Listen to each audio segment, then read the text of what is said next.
बात हवा की धड़कन गावा धड़कन धड़कन।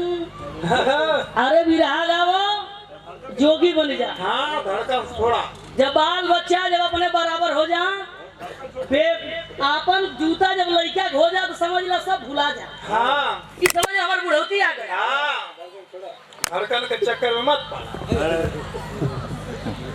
अच्छा भैया आप लोग शांति बना के बैठे। आप लोग के बिरहा सुनावा था 20 मिनट ज्यादा ना।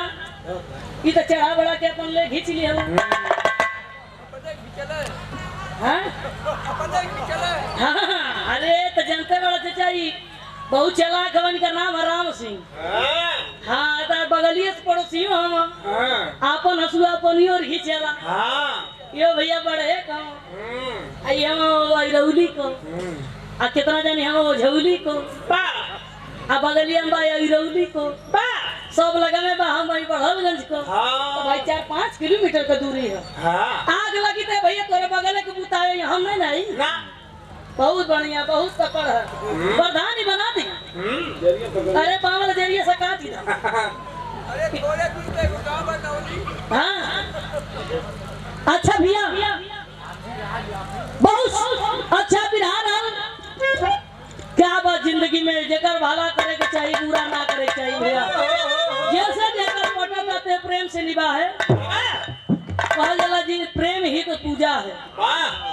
गुरु जी वो ये निभाना तो कहना खास चबा गई के खैला चबीला हो खा घुमा नहीं बाणा छुद्दू आई बाण हारमोनिया वाला बुझा तन के दाने में नहीं मिला था। हां यो जइबे करी यो कुतन का मेहमान है अशोक मक बदरी ठेली है। चलो मास्टर स्वर बता।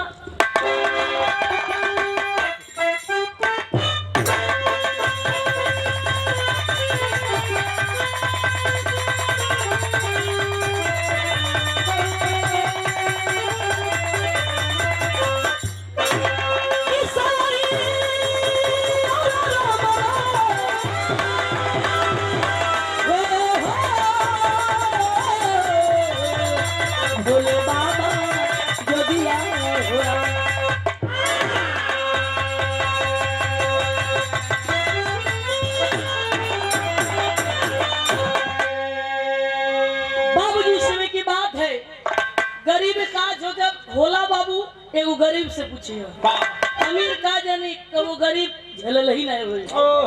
लेकिन कहना है भूमिका का लाइन में कहना है क्या मास्टर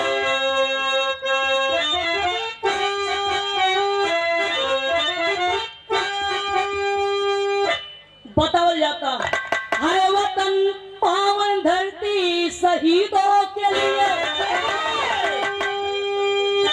ए बाबू यही वतन है यही देश है बाबूजी यही धरती है कि एक से एक आजाद हो गए और आजाद होकर हम लोग चैन से खा पी रहे हैं रह रहे हैं। और हमारे सामने बैठे हैं आप राजन स्टूडियो चैनल वाले भैया। अब शुरू करिएगा अब से शुरू करिएगा।